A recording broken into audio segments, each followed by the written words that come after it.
पता चल जाएगा कि दिल्ली में किसकी सरकार बन रही है। लेकिन इसी बीच आपको पहले एक बड़ी खबर बता दें, केजरीवाल के आवास पर आम आदमी पार्टी के जो उम्मीदवार है वो पहुंच रहे हैं और आपको बता दें सभी 70 उम्मीदवारों की मीटिंग आज बुलाई गई है। नतीजों से पहले आम आदमी पार्टी की ये बड़ी बैठक है और इस वक्त आपको बड़ी खबर के तौर पर हम जानकारी दे रहे हैं कि उम्मीदवारों के पहुंचने का सिलसिला लगातार जारी है। कुछ तस्वीरें इस वक्त हम आपको दिखा रहे हैं, देखिए कौन कौन अभी तक पहुंच चुका है, कौन पहुंच रहा है। रिएक्शन लेने की कोशिश कर रही है मीडिया, लेकिन अभी तक फिलहाल कुछ बात करते हुए नजर नहीं आ रहे हैं। ये केजरीवाल ने सभी 70 उम्मीदवारों की मीटिंग बुलाई है और लगातार नेता पहुंच रहे हैं। देखिए इस वक्त आपको बता दें नतीजों से पहले आम आदमी पार्टी ने ये बैठक बुलाई है। गणेश सीधे इस वक्त हमारे साथ जुड़ चुके हैं। गणेश, क्या मुद्दा है इस बैठक का? क्योंकि नतीजे तो अभी कल आने हैं, लेकिन एग्जिट पोल ने बहुत कुछ बता दिया है। क्या इसके बाद एक बेचैनी है जिसको लेकर ये बैठक?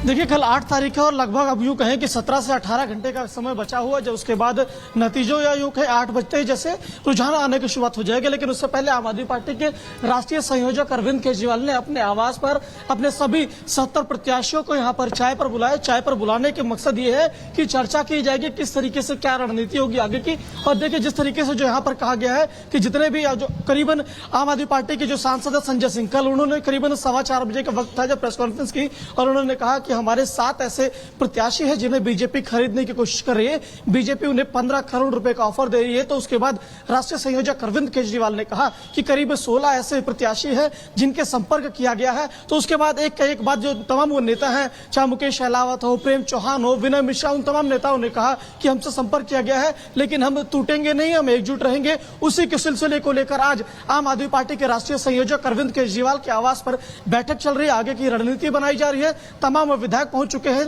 मौजूदा दिल्ली की मुख्यमंत्री आतिशी अंदर मौजूद है, मनीष सिसोदिया मौजूद है, प्रेम चौहान जिन्हें कॉल आई थी जो बता रहे थे वो मौजूद है, विनय मिश्रा है द्वारिका से जो आम आदमी पार्टी के प्रत्याशी है वो मौजूद है, संजीव झा जो बुराड़ी से प्रत्याशी है वो मौजूद है, शैलेंद्र शेट्टी जो शहादरा से प्रत्याशी है वो मौजूद है, छतरपुर से जो ब्रह्म सिंह तंवर जो आम आदमी पार्टी के प्रत्याशी है वो मौजूद है। तमाम जिस तरीके से यूं कहे कि आम आदमी पार्टी के जो 70 विधानसभा के सभी प्रत्याशी हैं लगभग वो अंदर मौजूद है और अंदर मंथन चल रहा है, आगे की रणनीति बनाई जा रही है। सांसद संजय सिंह और संगठन मंत्री संदीप पाठक वो मौजूद है। अब ये देखिए ये दुर्गेश पाठक अब आ चुके हैं, अब वो भी यहाँ पर अंदर जाएंगे। गणेश आगे आप लगातार बता रहे हैं कि कौन कौन आ रहा है और देखिए लगातार आपकी टीवी स्क्रीन पर तस्वीरें भी है। और गणेश ये जानकारी दीजिएगा कि आखिरकार इस मीटिंग के क्या मायने निकाले जाए। और दूसरा, अरविंद केजरीवाल की तरफ से कल ही बड़े आरोप भी लगाए गए थे बीजेपी पर।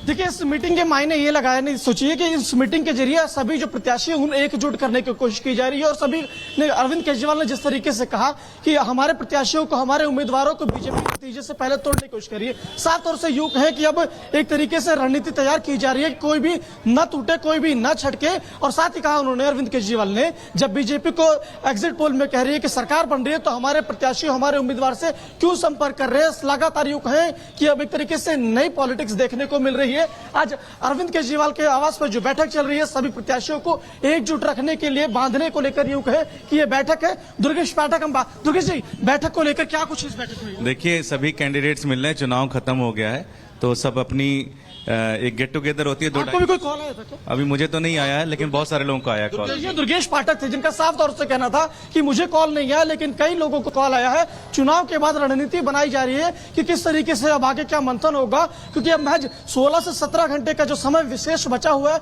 8 बजे से कल रुझान आने शुरू हो जाएंगे कि इसके बाद साफ हो जाएगी तस्वीर कि दिल्ली में किसकी सरकार बनेगी या सत्ता पे आम आदमी पार्टी रहेगी या उसमें कोई परिवर्तन होगा। इसकी तस्वीर कल सुबह से हमें देखने को मिलेगी। लेकिन फिलहाल की अगर बात किया जाए तो रिजल्ट आने से पहले एक बिल्कुल गणेश, आप लगातार वहां से तस्वीरें हमें दिखाते रहिए। तो दिल्ली का जनादेश आने में अब 18 घंटे से भी कम का वक्त बचा है। आम आदमी पार्टी की सरकार फिर सत्ता में आएगी या दिल्ली में बदलाव होगा, सर्वे सच होगा या आपका राज जारी रहेगा। कुछ नई एजेंसियों ने अपने ताजा सर्वे में किसे बहुमत दिया है, इस रिपोर्ट में समझिए।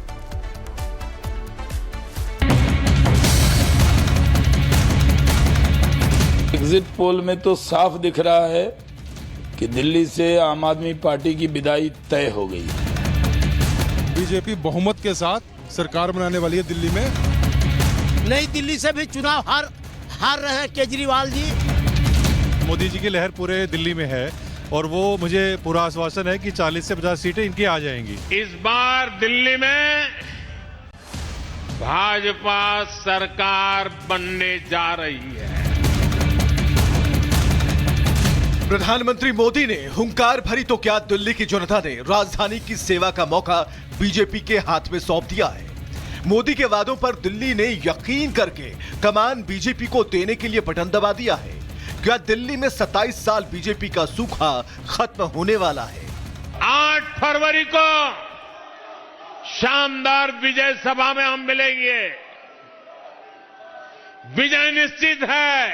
ये